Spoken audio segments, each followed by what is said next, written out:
I'm so happy after so long నాకు జెన్యూన్గా happy feel అవుతున్నాను బికాజ్ నా స్టామినా చాలా ఇంప్రూవ్ అయింది and I'm so proud of my self.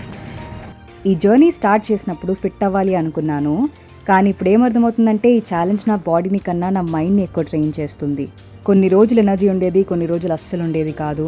Body pains అయ్యేవి, లెగ్స్ క్రాంప్స్ వచ్చాయి, ఇవాళ వద్దులే అని అనిపించిన మూమెంట్స్ కూడా ఉన్నాయి. కానీ ఐ డిడ్ షో అప్.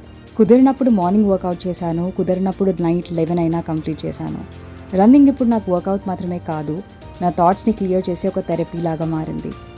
ఈ 21 డేస్లో నేను తెలుసుకున్న బిగ్గెస్ట్ లెసన్ ఏంటంటే, మోటివేషన్ వస్తే వర్క్ చేయడం ఈజీ, కానీ మోటివేషన్ లేకపోయినా కంటిన్యూ చేయడం అన్నదే రియల్ గ్రోత్. నాకు నా మీద పోయిన సెల్ఫ్ కాన్ఫిడెన్స్ అంతా మెల్లిగా తిరిగి వస్తుంది and I started to love my self again. 21 days అయితే అయిపోయాయి. ఇప్పుడు ఛాలెంజ్ కంప్లీట్ చేయాలని కాదు, నేను ఎంత దూరం వెళ్ళగలనో చూడాలని అనిపిస్తుంది.